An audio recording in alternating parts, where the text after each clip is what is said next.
From the studios of the Optimism Institute, welcome to the Blue Sky Podcast. I'm your host, Bill Burke, and in every Blue Sky episode, we'll be speaking to leaders, researchers, and thinkers whose stories and insights will remind us that there is always blue sky above.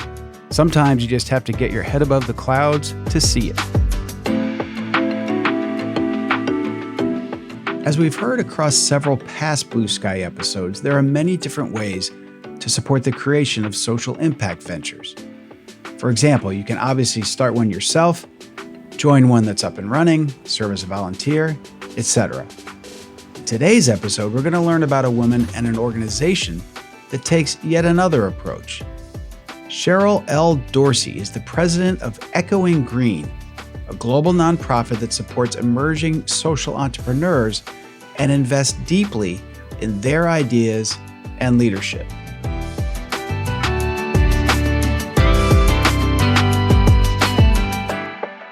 Prior to leading this organization, Cheryl was a social entrepreneur herself and received an Echoing Green Fellowship in 1992 to help launch the Family Van, a community-based mobile health unit in Boston.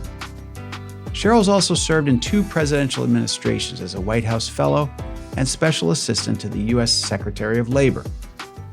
Cheryl sits on several boards, including the Bridgespan Group, Skoll Foundation, Northeast Bank, and previously, the Harvard Board of Overseers. Cheryl has a medical degree from Harvard Medical School, a master's in public policy from Harvard's Kennedy School, and a bachelor's degree in history and science from Harvard Radcliffe Colleges. Cheryl's received numerous awards for her commitment to public service, including the Robert Kennedy Distinguished Public Service Award. She was also featured as one of America's Best Leaders by U.S. News and World Report, and has been a member of the American Academy of Arts and Sciences since 2017. I hope you enjoy this Blue Sky conversation with Cheryl Dorsey as much as I did.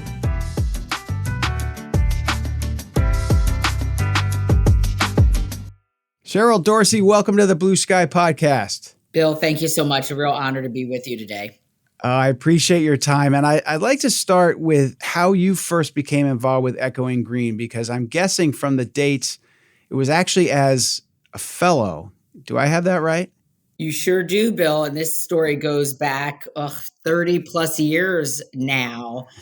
So when I was in graduate school, I started working with a terrific doctor, obstetric anesthesiologist, Dr. Nancy Oriole, who has become my mentor and one of my dearest friends, on racial health disparities in inner city Boston. So in the late 80s, Black babies were dying at 3 times the rate of white babies, which is terrible enough, right, Bill? But the fact that it was happening in the shadow of some of the world's greatest medical facilities just seemed unconscionable, untenable. So we came together to figure out how we might address it, and came up with the idea of starting a mobile health unit. And we were newbies in the nonprofit world. She was an obstetric anesthesiologist. I was a medical student, and we cared, but didn't have any facility in running or starting anything. And I had heard about this newfangled fellowship program called Echoing Green and went to a luncheon to learn more. I was a poor graduate student. I figured, the worst that could happen is I get a free sandwich because I don't have any money as a grad student.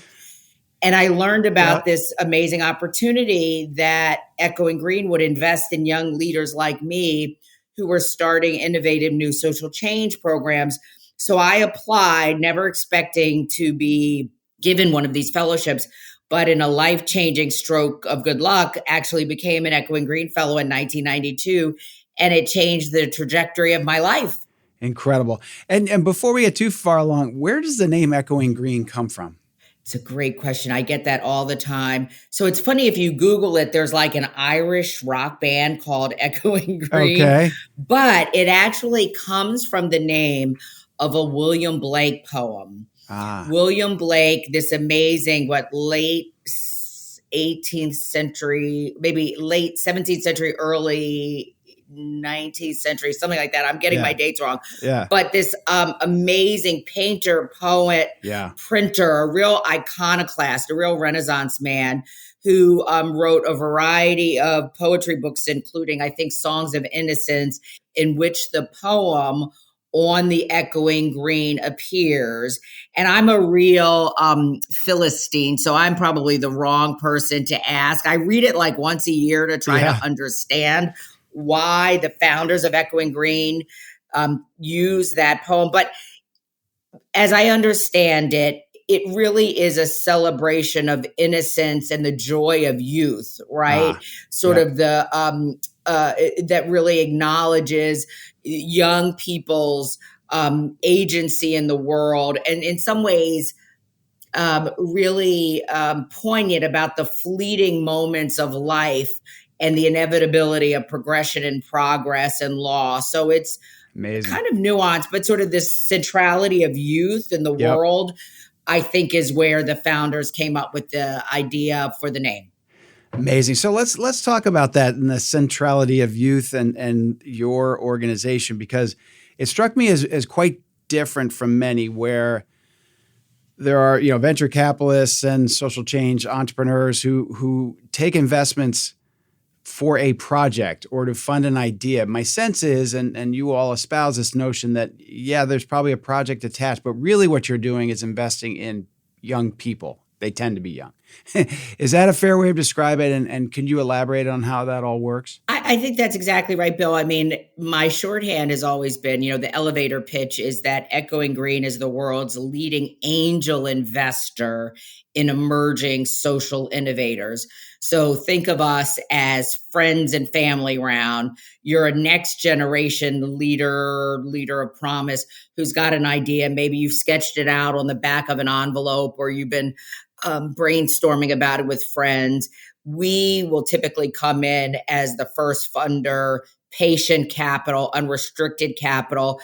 And we're a leader first organization. We're betting on the power and promise of the leader and her idea to change the world. I know an investor who likes the expression, I bet on the jockey, not the horse. I love that. Love that. And it sounds like that's largely what you do, but also you don't just invest. So tell us about how the fellowship works. It's one thing to hand a young person a bunch of money to go do what they want to do, but you add quite a bit in addition to the financial support. I think that's right. And thank you for noting that. We sort of talk about the 3 C's at Echoing Green: capital, capacity, and community. And we think they're all important. And there's this alchemy that's created where you go all in for this fellow in whom you've invested. So the money matters. So for me at the time, it meant that I could pay my rent. I didn't have to eat like McDonald's extra value meals number 3s every day, right? Or ramen noodles. And I got to pay myself a little bit and make a go of this organization. But equally important was capacity. So the peer-to-peer learning. So being in community with folks who we were all trying to figure out, how do you think about the budget? How do you hire? How do you think about your valuation strategy? And both peer-to-peer learning as well as access to a broader network that our founders brought together to support us, incredibly important. And then the community piece, this, Bill, entrepreneurship is a lonely, brutal business. Yes. And having sort of a soft place to land where you feel a little less alone and you felt like you were part of this larger beloved community was everything. And which is why I'm still with Echoing Green all these years later. Yeah. And it's a full-time fellowship? If I were accepted, what happens next? Do I physically go to a place every day, or tell me how that works? No, we are global. So we're in the throes of our annual selection process now. So we got, close to 4,300 applications from 160 plus countries around the year. And we're in the process of winnowing down that pool to the 20 to 30 new leaders that we'll select in May. So it's pretty Darwinian. Wow. It's pretty brutal. Right. But what happens is once you get the fellowship, you immediately become part of the community, but it is a global virtual community. Okay. And typically the cadence is, once selected, we'd bring you together to a retreat space to do sort of like a week-long boot camp, right? Okay. It's sort of the basics of starting something, getting to know your community. And then over the course of this 2 year, but now closer to 18-month fellowship, we would bring you together for 1 or 2 alumni gatherings. So you could be in community with 30 plus years classes of fellows. COVID has tinkered with that schedule now, and a lot more of Sure. this is virtual. But the stickiness of the community is critical to our longevity, our impact, and our commitment to one another. So whenever possible, we do try to engage our community in person with some virtual opportunities aligned with that.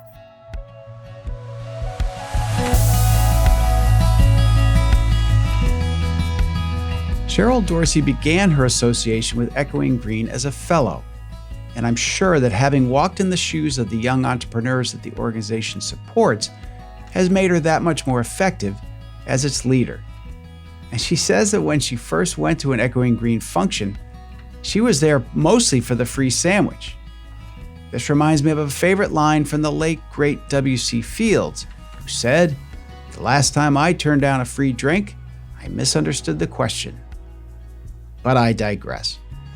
I really like the Echoing Green model of investing as much in individuals as in their ideas. As Cheryl says, startups take so many twists and turns that picking the right leader is as important or more so than choosing the right business model. And what choices they have, over 4,000 applications from 160 different countries. And of course, I had to look up the William Blake poem from which this organization got its name. It's 3 verses, but I'll read you just the first. Echoing Green by William Blake. The sun does arise and make happy the skies. The merry bells ring to welcome the spring. The skylark and thrush, the birds of the bush, sing louder around to the bell's cheerful sound, while our sports shall be seen on the echoing green. I love that. And it seems Mr. Blake might have been a great fit for Blue Sky, but alas, he died in 1827. And now, back to our conversation. It seems you're checking a lot of boxes for these young entrepreneurs, because you mentioned before this expression, friends and family round. And for people who aren't familiar with it, when people are starting a business, as opposed to going out to necessarily professional investors, they get money from quote unquote friends and family. And I interviewed someone who was basically said, I'm so allergic to that term because a lot of us don't have wealthy friends and family who can do this. And so one of the things that perpetuates this inequality in this country is that people have the means, can go start something to generate more means. And so it seems to me you're filling a really important void, A, and B, to the extent that these tend to be more sort of social impact ventures, there's not this massive pot of gold at the end of this rainbow. Even if it hits total success, it's not going to be an NVIDIA, Facebook kind of return that venture capitalists or friends and family are going to invest in. Is that all fair to say? I couldn't have said it better myself. I mean, we all know the stats. You know, I think in philanthropic terms, less than 2 to 3% of dollars go to true social change work. You know, most of the philanthropic dollars go to religious institutions or arts institutions or universities. So there's really a limited pool. And then there's the identity politics of giving, right? So I remember years ago reading a study in the an economics journal about the cost of friendship. Like, it's homophily, like invests in like. So it's a reason why Black women get less than 1% of all VC dollars. We have represented or repeated those statistics and equitable statistics in our community. We really are sort of a best in class seal of approval for emerging social entrepreneurs. Less than 2% of those who apply get it. It's sort of the luminaries of social innovation and social impact have gone through our program, whether it be Wendy Kopp from Teach for America, Andrew Yoon from One Acre Fund, Michelle Obama, Van Jones. It's just incredible folks. But what we found is despite this pedigree and our known expertise in being a talent spotter, the Black leaders in our community raised 24% less than their white counterparts and 76% less in terms of unrestricted net assets compared to their white counterparts. So they're clear headwinds that confront, women, people of color, intersectional leaders from the global South. Yep. So there are real headwinds that these leaders face. Amazing. And you just listed some of the names, and I was struck by that on your website. If people who don't necessarily know Wendy Kopp's name, Teach for America basically was a college thesis, I think. Indeed. And Echoing Green saw something in her and this idea. That's a game-changing idea. It is indeed. She's an extraordinary leader, and to have a young lady came from a family of means in Dallas, Texas, made her way to Princeton as a college student, and recalled her observations of having a roommate or a friend who came from much less privileged circumstances, and saw the inequity that was compounded in comparing her background with this young lady's background, who didn't have all the accoutrements that folks like us probably had. And so she decided to think about it, study it, and came up through her senior thesis with this idea of a national teachers corps. And she's become this civil rights icon of our time, where, for many years, and I'm sure it's still true, that Teach for America out-recruits McKinsey on college campuses these days, because young people want to be engaged in this fight for educational equity. She's quite something. She's amazing. Amazing. And one of the things we've talked about is how you invest in talent. And you talked about it being lonely to be an entrepreneur. I've said many times on this show that, because we are coming from the studios of the Optimism Institute, that not every optimist becomes an entrepreneur, but every entrepreneur better be an optimist, just by definition. Yes. So as you are assessing these people, can you talk about the role that this sort of optimistic can-do outlook has in your selection process? For sure. And I so appreciate the work that you do, Bill, and you saying this. It was reminded me of a Winston Churchill quote. I have a little book of quotes, and he once said, quote, "A pessimist sees the difficulty in every opportunity. An optimist sees the opportunity in every difficulty." And I think that speaks to your point that, entrepreneurs have got to be optimists. And I think we try to bring that out in terms of our selection criteria. So full transparency, we more fully weight the leadership qualities and characteristics versus the idea or business plan, because they're so early stage, they're going to morph and change and pivot. So we're looking for some intrinsic qualities in these leaders. And one is passion, which is, I think, related to optimism, just sort of the catalytic fuel that gets you up every day to keep driving towards your North Star. I also think resilience is related to optimism. Sort of, we all are going to fail as entrepreneurs, but it's not about falling. It's how you get yourself back up and keep going. Yeah.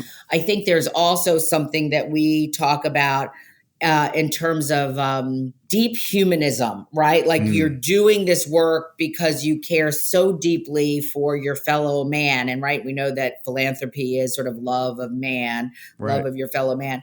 And then last but not least, equality, we talk about in terms of resource magnetism. It's different than charisma. It's the stickiness of the leader and the ability to make others evangelists of your cause, because we're all just tiny little drops of water in these big ponds of problems in which we swim, and none of us can make a huge difference. But if you can attract others, they can be unleashed to drive change en masse. So when you see that collection of qualities and characteristics, you kind of know it when you see it, and you're like, aha, she's one of us. I love that. Yeah. And Winston Churchill is so quotable. Another great military leader, Colin Powell, said that optimism is a force multiplier.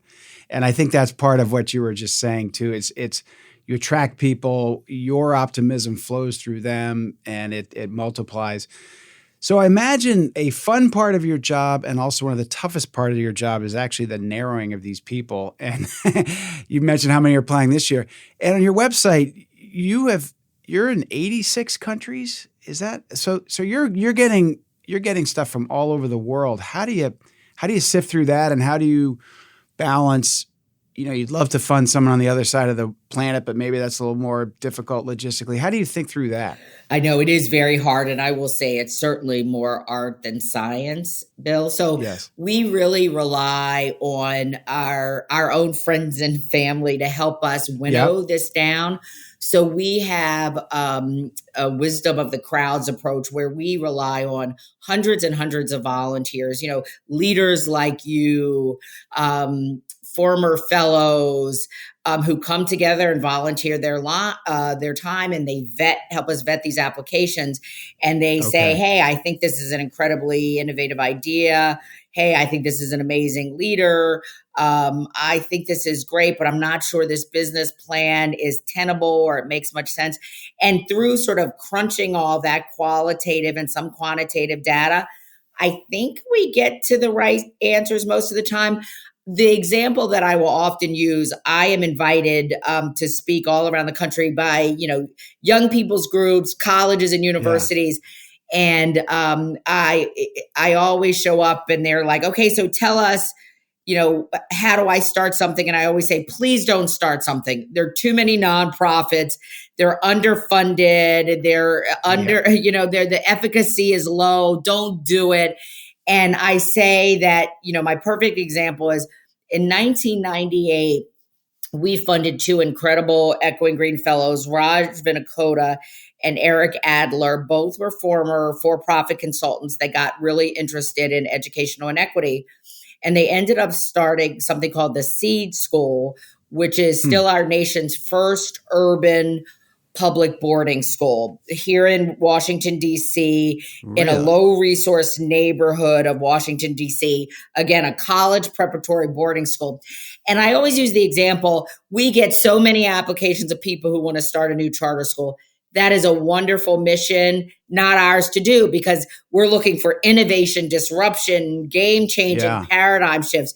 What made the Seed School interesting to us was, number one, it was the nation's first. Nobody had figured out how to fund a college preparatory boarding school. They figured out how to get a line item in the DC government's budget to fund it for the first time ever. And I think at the time got the largest nonprofit loan, I think from Bank of America, to build the campus. And they had a really interesting insight that if you set these schools up in distressed neighborhoods, the school itself could become an engine of economic development. So that sort of really interesting vision blew our mind. So that's why they became fellows. Wow. Yeah.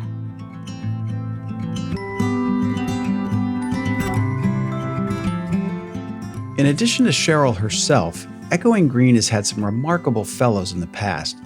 And no doubt there are names in their current pipeline that may soon be as well known as Wendy Kopp, Van Jones, and Michelle Obama. And to aspiring social entrepreneurs, she gives valuable advice that we've heard from others in this space. Don't go start something if there's someone already doing what you plan to do. Better to join forces with them or look for an idea that's truly unique. And quickly, an added bonus for me in this conversation was that Cheryl exposed me to a word with which I was not familiar. Homophily, spelled Homophily, and it means love of sameness. It's a concept describing the tendency of individuals to associate and bond with similar others, often summarized as birds of a feather flock together. That is one I'll have to try to use in a sentence as soon as I can. Now, back to this blue sky conversation and a chance to learn more about our guest. Let's talk a little bit about you. And you run this organization, which is a complex organization. I'm sure you have your day-to-day headaches and your what gets you out of bed in the morning. And if you could share with us, where do you think your optimism and your can-do spirit comes from? Is that something you grew up with, something you developed over time? It's a great question. I was afraid you were going to ask me that because I really thought hard about this and preparing to speak with you, Bill. You saw it coming, so you better I be did. ready. And this full confession here, you're bringing it out of me. I would say that I'm actually a hopeful pessimist.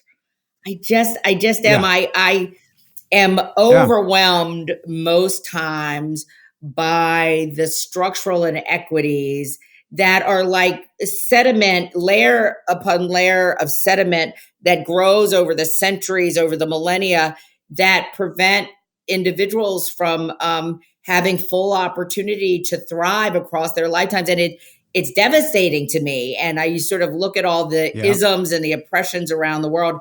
It sometimes feels really hopeless to me, but Yeah. I am so moved by my fellow Echoing Green Fellows, fellow social innovators who, despite the headwinds, despite the difficulties, despite where they started in life, continue to be optimistic and hopeful and relentless.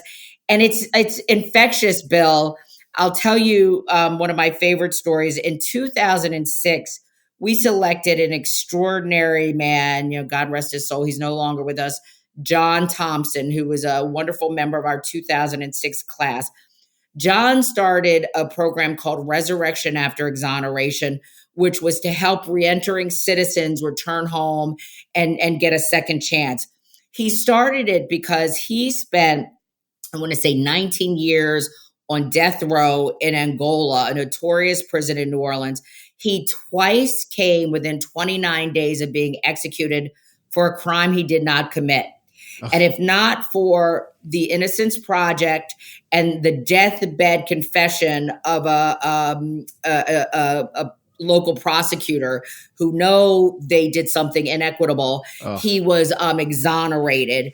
And he took his case, and it's a famous case called Thompson versus Connick, because the prosecutor at the time was Harry Connick Jr.'s father in New Orleans. Oh, wow. Yes. And the Supreme Court Justice, I want to say, was it Justice Powell maybe, talked about how this case had always stuck with him, that John applied to Echoing Green. His letters of recommendation came on loose leaf paper written in pencil by his fellow death row inmates who talked about the power of his leadership and his love and how he kept them going day after day, month after month, year after year.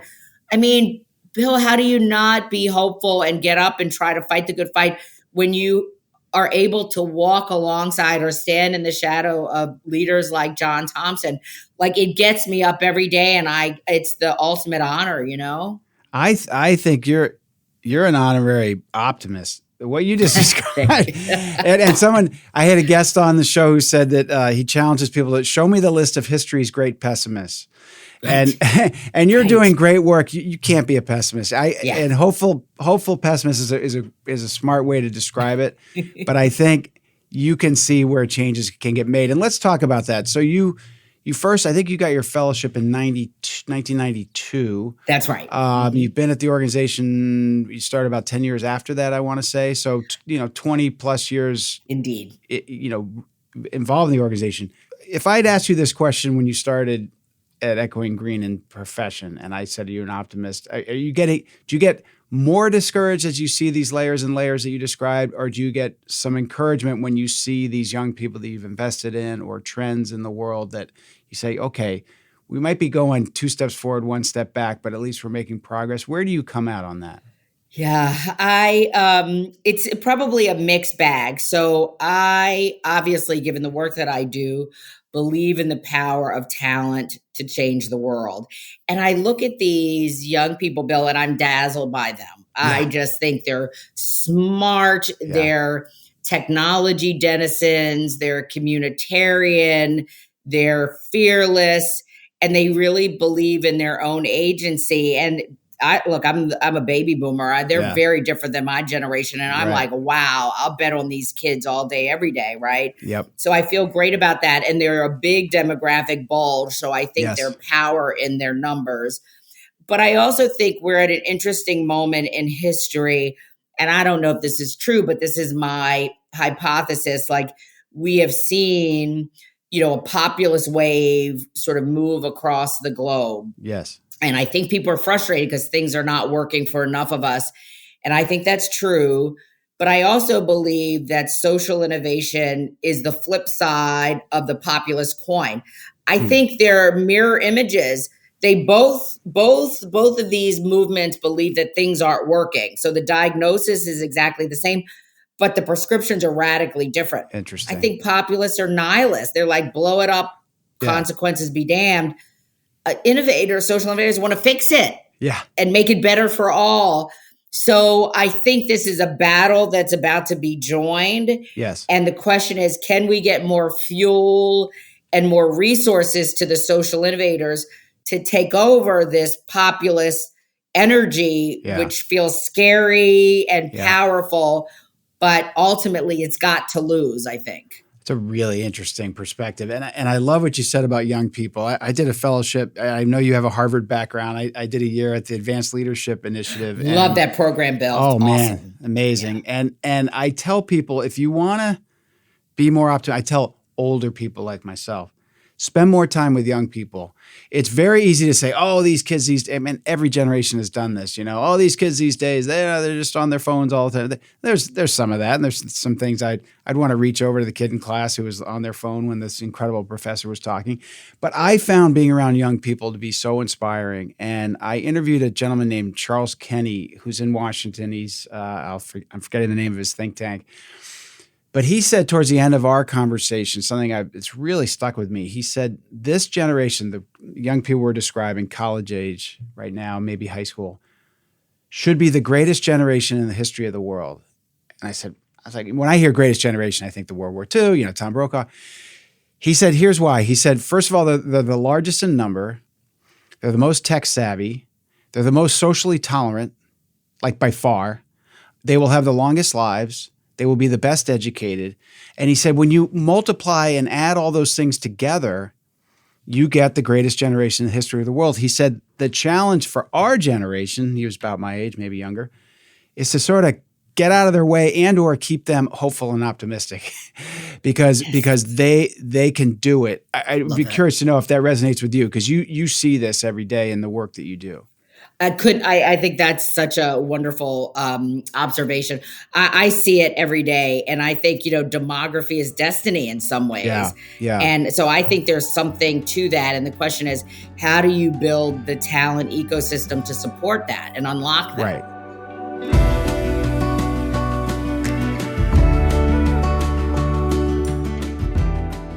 I appreciated Cheryl's definition of herself as a hopeful pessimist.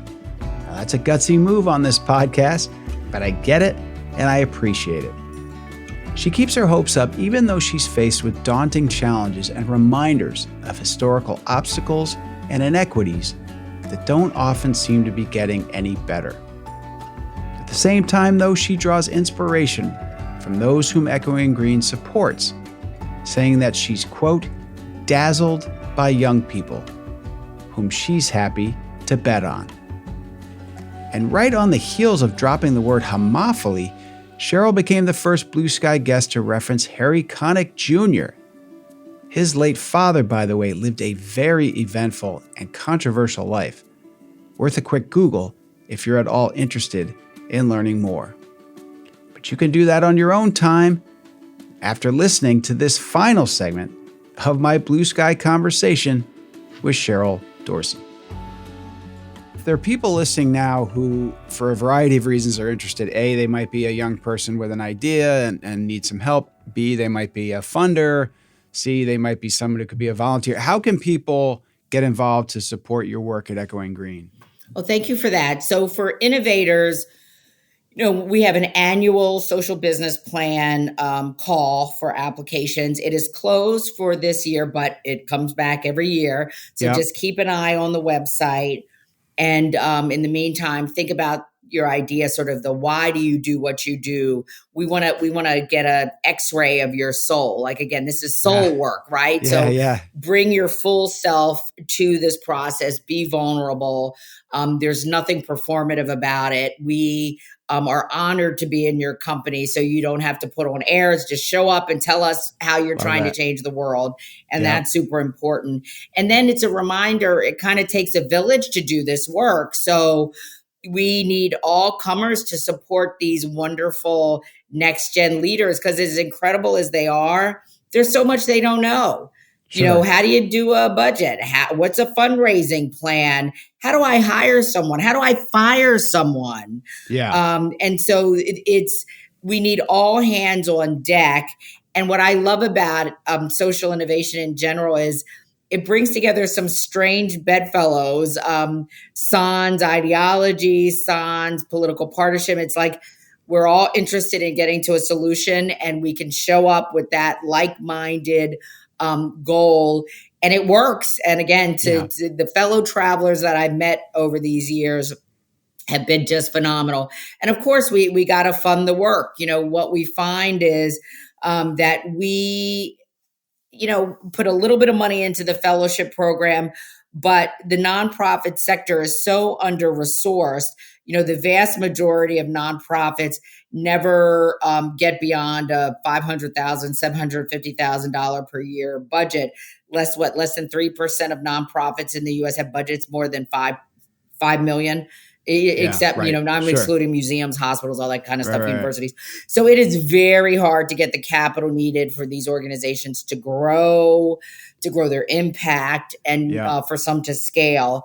So this is money well spent. And we've got good data out of a university, Emory University, of how within 1 year of our fellowship, our fellows will raise 10x our initial investment, and will hire 10x the number of FTEs. So the leverage is quite something. It really is. Well, yeah. And you talked about, not knowing how to do a budget and that sort of thing. Getting back to what we were saying before about friends and family, and I'm sure you have a lot of these young people who they just haven't had the surroundings. They haven't had the education. I took for granted, I was raised by parents who told me what to wear to an interview and how to, clean up my resume and, all this stuff. And you have people who come in without those tools.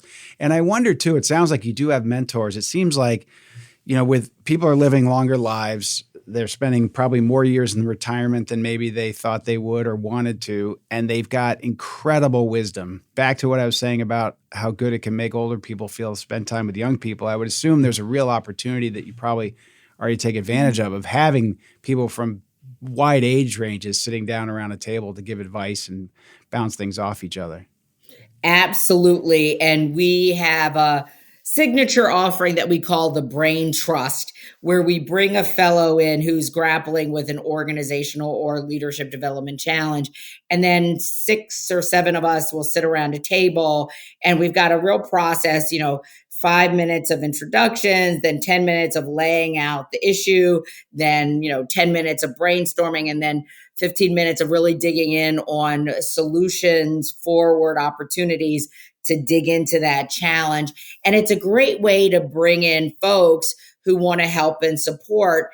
And in addition, we've got terrific, again, leaders like you, leaders like me, who are of a particular age and point in our career, who want to support by joining the board of these organizations, by making connections, opening doors, being a sounding board. And I can't tell you, it's so meaningful and it's so joyful. And you can see the difference it makes in the trajectory of these organizations and these leaders' lives. Wow.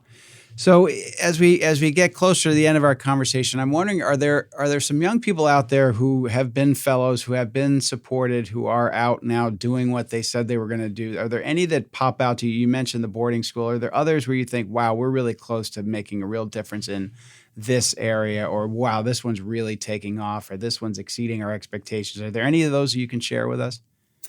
Oh boy, so many. Oh my gosh. That's a good problem to have. It's a wonderful problem to have. We've supported now close to 1,000 social innovators.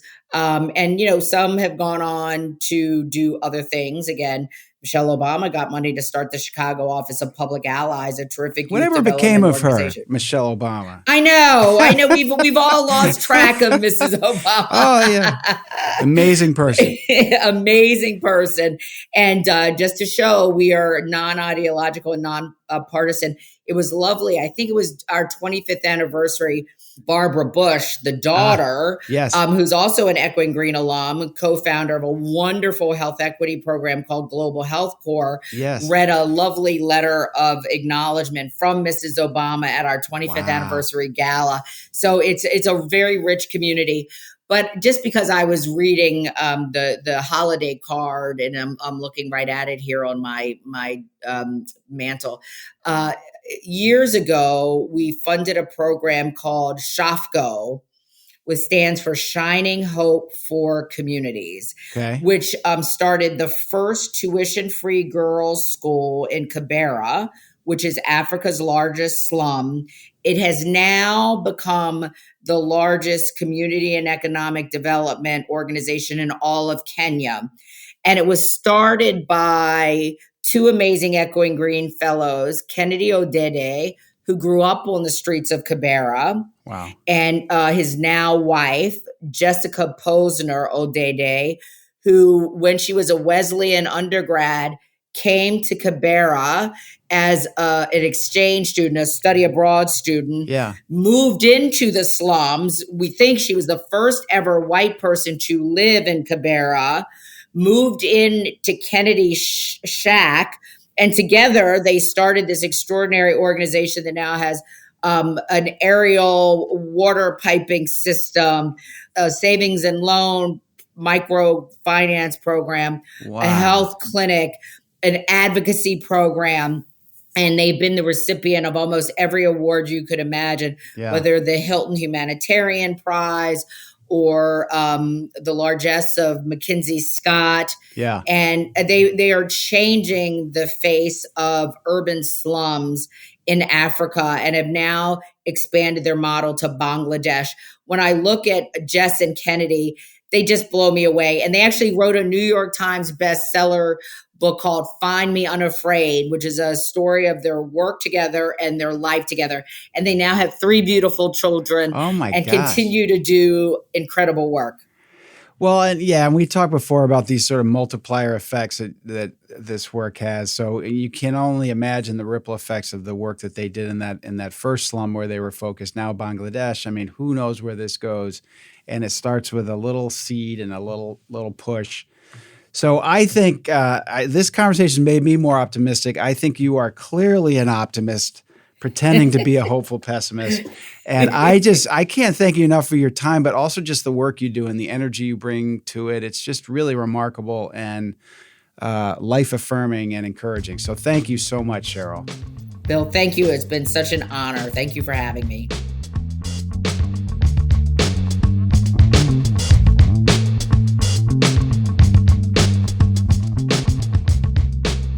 I was amazed to hear that the people funded by Echoing Green go on to raise an average of 10 times more money than they're originally granted by the organization. And Cheryl and her team do a great job leveraging the talent and experience of former fellows. They've supported more than 1,000 entrepreneurs so far, as well as seasoned professionals who volunteer their time to offer insights and advice to people just starting out. It's really a great model. And no wonder that it's been so successful.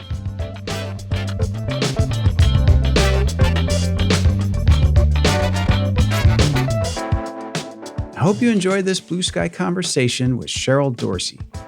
Before you go, please take a minute to leave us a rating or review.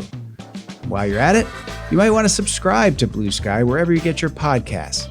Sign up for the Blue Sky Weekend newsletter at theoptimisminstitute.com and follow us on social media. This and all Blue Sky episodes are made possible by the incredible editing and mixing done by the team at Sound On, Sound Off. You can learn more about their work at soundonsoundoff.com. All graphic design and cover art for Blue Sky and the Optimism Institute are provided by Crush Graphics. And that's Crush with a K. If you'd like to check out more of their fantastic work, at crushgraphics.com. Until next time, I'm the founder of the Optimism Institute and host of Blue Sky, Bill Burke, and I thank you for listening.